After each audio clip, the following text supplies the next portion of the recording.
Il était une fois un petit garçon nommé Zico. Il vivait avec son papa dans un village tranquille.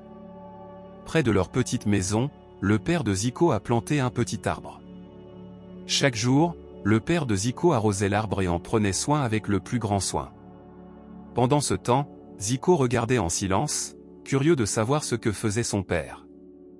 Un jour, Zico n'en pouvait plus de la curiosité et demanda à son papa, « Papa, pourquoi prenons-nous autant soin de cet arbre ?» Papa a souri et a expliqué, « Zico, les arbres sont comme les enfants. Au début, ils ont besoin de beaucoup d'eau et de soins, tout comme nous quand nous sommes bébés. En grandissant, ils deviennent forts et en bonne santé. » Zico était pensif, alors papa a continué, « Tu sais, Zico, quand l'arbre grandit beaucoup, il aura de grandes branches et des feuilles qui fourniront de l'ombre fraîche. Ce sera comme un parapluie naturel pendant les journées chaudes. Et tu savais que les arbres nous donnent aussi des fruits délicieux. C'est comme s'ils nous nourrissaient d'une manière spéciale. » Les yeux de Zico s'illuminèrent d'intérêt alors qu'il imaginait l'arbre devenir quelque chose de merveilleux. Au fil du temps, l'arbre est devenu de plus en plus grand. Ses branches s'étalèrent et ses feuilles devinrent très vertes. C'était un arbre fort et plein de vie, tout comme le père de Zico en avait pris soin. Zico et son père passaient des heures à l'ombre de cet arbre, à discuter, à jouer et même à pique-niquer. L'arbre les protégeait du soleil brûlant et leur offrait un endroit agréable pour se reposer. Parfois, ils voyaient même des oiseaux nichés dans les branches de l'arbre. Ainsi, Zico a appris une leçon importante de l'arbre et de son papa. Il a compris que, comme les arbres, les bonnes choses de la vie ont besoin de temps, de soins et de patience pour se développer.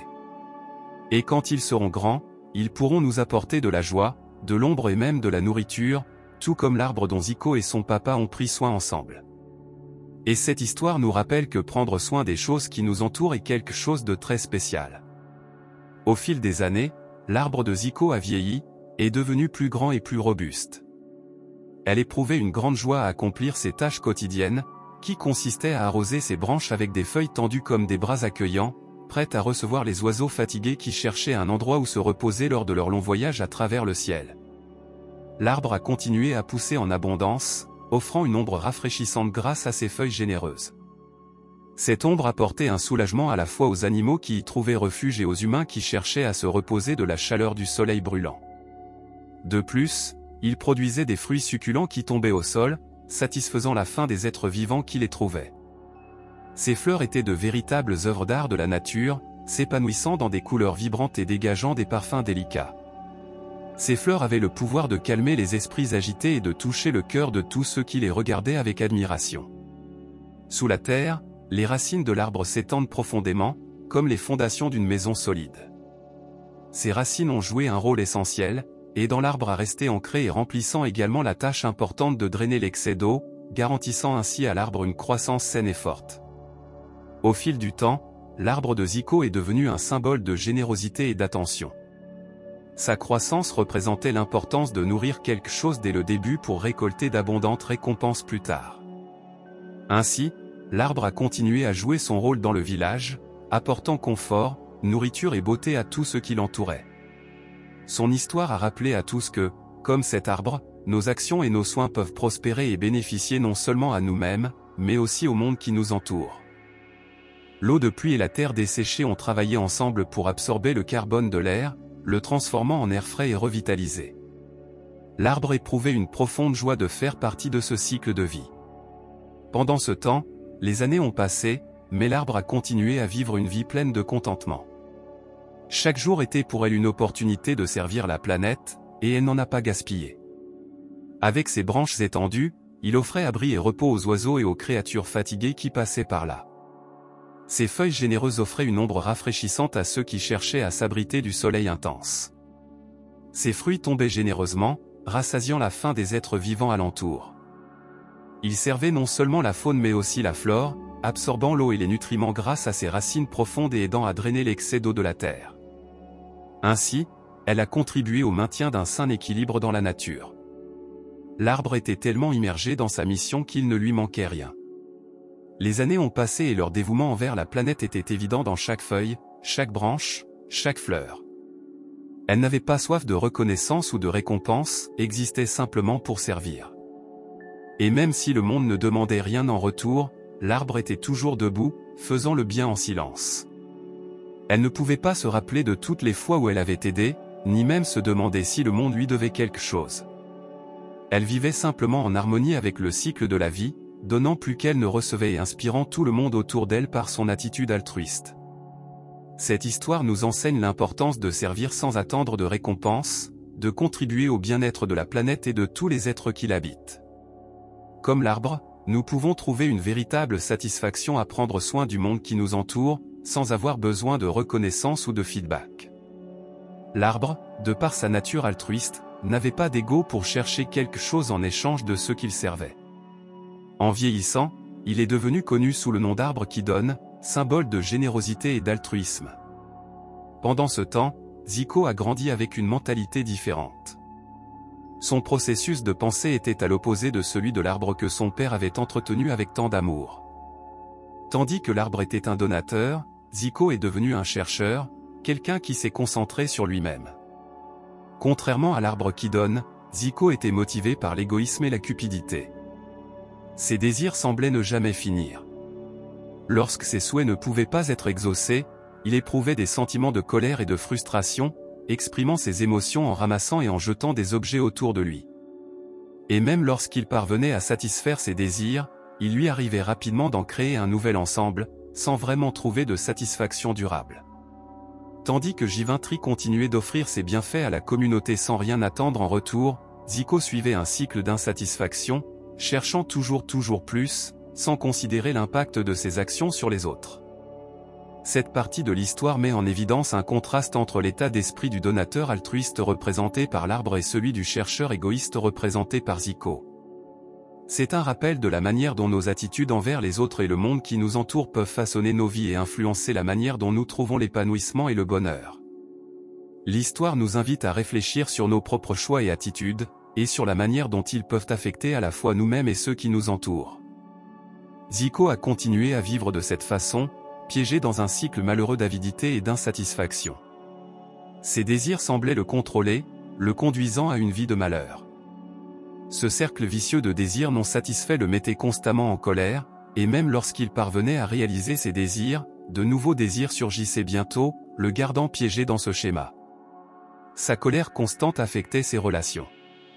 Ses amis, sa femme, ses enfants et même son village l'ont abandonné. La nature colérique et égoïste de Zico l'a éloigné des personnes qui le soutenaient autrefois. Il s'est retrouvé seul, sans abri et ressentant le poids de son voyage. Ce voyage lui a fait réaliser que, bien qu'il ait passé toute sa vie à travailler et à vivre pour sa famille, ses amis, ses voisins et sa communauté, il était désormais abandonné par tous. Zico s'est rendu compte que sa poursuite incessante de ses propres désirs l'avait éloigné des relations qui étaient importantes pour lui. Cette partie de l'histoire nous rappelle les conséquences d'une vie centrée sur les désirs égoïstes et la colère. Elle souligne comment la recherche incessante de la satisfaction personnelle peut nous amener à passer à côté de ce qui compte vraiment, les liens humains, les relations significatives et le sentiment de communauté. L'histoire nous invite à réfléchir sur nos choix et nos priorités dans la vie, nous rappelant l'importance d'équilibrer nos désirs individuels avec le bien-être des autres et les relations que nous cultivons tout au long du chemin. Seul, Zico se retrouva plongé dans un état d'apitoiement sur lui-même. Des sentiments d'auto-victimisation et d'apitoiement sur lui-même le consumaient, l'enveloppant d'un voile de négativité. Sa vie est devenue un récit dans lequel il se considère comme une victime du monde, maudissant tous ceux qui l'entourent. Il a crié haut et fort que le monde l'avait abandonné et utilisé, traversant le village comme un homme désemparé. Ses paroles résonnaient comme un cri de douleur et de frustration alors qu'il répétait que le monde l'avait trahi. Au milieu de cette tourmente émotionnelle, il a finalement retrouvé le chemin de l'arbre que son père avait planté. L'arbre, comme toujours, vaquait à sa joyeuse tâche quotidienne de servir le monde. Les oiseaux se perchaient sur ses branches pour manger ses fruits, et son ombre accueillante était un refuge pour ceux qui cherchaient un refuge contre le soleil. L'arbre est resté en harmonie avec son objectif, ignorant les griefs humains que portait Zico. Tandis qu'il s'apitoyait sur lui-même et se mettait en colère, l'arbre continuait d'offrir ses cadeaux au monde sans attendre de reconnaissance ou de gratitude. Cette partie de l'histoire met en évidence le contraste entre l'attitude de Zico, pleine d'apitoiement sur lui-même et d'amertume, et l'attitude de l'arbre, qui a continué à servir avec joie, quelles que soient les circonstances. Elle nous rappelle l'importance de la façon dont nous réagissons aux difficultés et à l'adversité de la vie. Même si nous pouvons nous complaire dans nos propres sentiments d'apitoiement sur nous-mêmes, nous oublions parfois qu'il est beau et utile de continuer à servir et à contribuer positivement, même au milieu de l'adversité. L'arbre, qui avait trouvé sa joie à servir le monde, fut interrompu lorsque Zico s'assit le long de son tronc en pleurant. Doucement, l'arbre demanda, « Zico, que s'est-il passé ?» En voyant les larmes de Zico, elle était véritablement inquiète. Zico, entre deux sanglots, répondit, « Tu ne comprends pas, arbre généreux. Je n'en vois plus l'intérêt. Ce monde m'a utilisé, tout le monde m'a utilisé. Il semble que ma seule raison d'être ici est d'être utilisé. » Il exprimait son sentiment d'être exploité par le monde qui l'entourait, comme s'il n'avait d'autre but que d'être utilisé par les autres. Pendant ce temps, Zen Nishitsu, un observateur avisé qui se trouvait à proximité de sa montagne, était témoin de toute la scène. Il ne pouvait s'empêcher de rire aux éclats et de serrer son ventre de joie. Il demanda à Riku, le lapin anxieux qui se trouvait à proximité, d'observer la situation. Cette partie de l'histoire nous rappelle les différents points de vue que les gens peuvent avoir sur les situations de la vie. Alors que Zico considérait son existence comme un cycle d'exploration et d'utilisation, l'arbre considérait son objectif comme quelque chose de plus grand, trouver la joie de servir. Zen Nishitsu, l'observateur avisé, semble avoir une compréhension plus large et voit l'humour dans les préoccupations humaines. Il nous invite à réfléchir à la manière dont notre propre perspective façonne nos expériences et nos émotions. Parfois, en adoptant une vision plus large et plus compréhensive, on peut trouver un peu de légèreté dans des situations difficiles. Et comme cette histoire le suggère, les idées des différents personnages peuvent conduire à une compréhension plus profonde du monde qui nous entoure. Dans cette scène, Zico désignant l'arbre, il regarda Zen Nishitsu et dit, « Écoute, Nishitsu, c'est l'ironie de la vie. Un homme est perdu dans la douleur de l'existence parce qu'il veut seulement et veut. Cet homme porte un lourd fardeau et continuera à souffrir, mourant avec ses désirs insatisfaits. » Nishitsu regarda l'arbre puis Zico, et répondit calmement, « Exactement, Zico. C'est l'ironie de la vie. Un homme perdu dans une envie incessante portera un fardeau de souffrance jusqu'à la fin, car ses désirs ne finiront jamais. D'un autre côté, l'arbre s'est perdu dans la joie de donner et de donner. Il fleurit légèrement et s'élève vers le ciel. Sa nature généreuse le fait prospérer et grandir. Tous deux ont été plantés par le même homme, mais ils ont choisi des choses très différentes. Chemin. Il poursuit, les deux ont été utilisés par le monde, de différentes manières. L'homme égoïste a utilisé le monde pour poursuivre ses propres désirs, mais cela l'a conduit dans un cycle d'insatisfaction et de souffrance. L'arbre, en revanche, a utilisé son existence pour servir le monde, et cela l'a élevé à des sommets qu'il ne pourrait jamais atteindre avec ses ambitions égoïstes. La scène met en évidence la dualité de la vie et les choix que nous faisons concernant la façon dont nous vivons et affrontons le monde. Zico, l'homme égoïste, et l'arbre, le généreux donateur, représentent différentes approches pour affronter la vie. L'histoire nous invite à réfléchir à la manière dont nos choix façonnent nos expériences et à la manière dont notre point de vue peut influencer notre bien-être et notre satisfaction.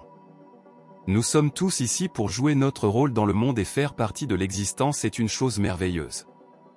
Nishitsu a exprimé ce point de vue et Zen s'est retiré dans ses huttes pour se préparer une tasse de thé, mettant ainsi fin à la scène de manière paisible.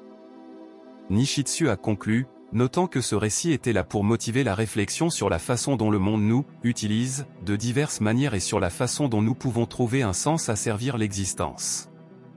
Il a mentionné le livre « Les histoires de Nishitsu sur le bouddhisme tibétain » de Zen, indiquant que l'histoire faisait partie des leçons contenues dans le livre. En conclusion, Nishitsu a remercié tout le monde d'avoir participé à la lecture de l'histoire et a souhaité à tous bonne chance. La scène se termine sur un sentiment de réflexion et de gratitude pour le voyage partagé. Cette partie du récit nous invite à réfléchir sur notre rapport au monde et sur notre existence. Cela souligne la beauté de trouver un but en étant une partie active du tissu de la vie, en servant et en contribuant au bien-être de l'ensemble. Ainsi, l'histoire se termine par un message de réflexion et de bénédiction pour tous ceux qui l'entendent. Puissent ces mots trouver une place dans vos cœurs et apporter de profondes réflexions dans vos vies. Tout comme l'histoire nous a montré la dualité des choix auxquels nous sommes confrontés et la beauté de servir l'existence, puissiez-vous trouver l'équilibre dans vos propres voyages. Commentez comment ce récit les a fait réfléchir, ressentir et comment il peut s'appliquer dans leur propre vie.